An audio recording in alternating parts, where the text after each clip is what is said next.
Now, in spite of the directive provided by the different transport unions to drivers nationwide, urging them not to raise transport fares at this moment, several reports gathered by Metro News suggest that a few commercial drivers operators are already implementing the fare hikes.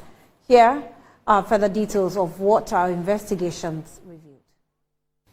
Some drivers plying the Bolgatanga-Tamale road have increased fares in breach of directives from the Ghana Road Transport Coordinating Council and the Ghana Private Road Transport Union not to charge new fares until they are asked to do so. Previously, the fare from Bolga to Tamale was 70 cedis on the about 160 kilometers journey, but was increased to 80 cedis on Monday in disregard to the directives. Here in Accra, commuters in La Paz are feeling the pinch of a 20% surge in transport fares, a move that flies in the face of a directive from the government and the Ghana Private Road Transport Union, advising drivers against fare hikes. While some drivers justify the hike citing the escalating cost of fuel and spare parts, others consider it to be excessive. At present, major oil marketing companies are selling petrol and diesel for over 14 cedis per litre. This has triggered a 20% fare increase from La Paz to various destinations including Ashama,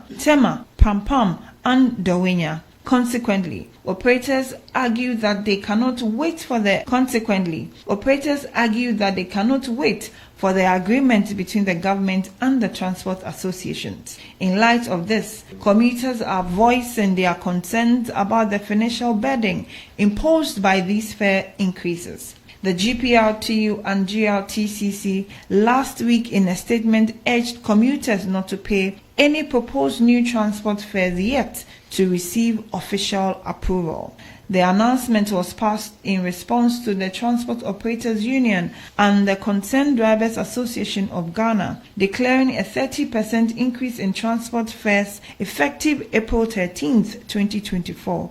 The joint press release by the GPRTU and the GRTCC noted that the agitations to raise fares arose from government's inability to address the drivers' grievances. However, the two bodies emphasized in their statement that any fare hike outside the parameters set by the administrative instruments governing the review of public transport fares is deemed illegal and should be disregarded. The Bolga-Tamale stations, also known as Total 3 and Nasona, run by Needle and Thread Transport and V3 Transport, are the only stations that have increased their fares.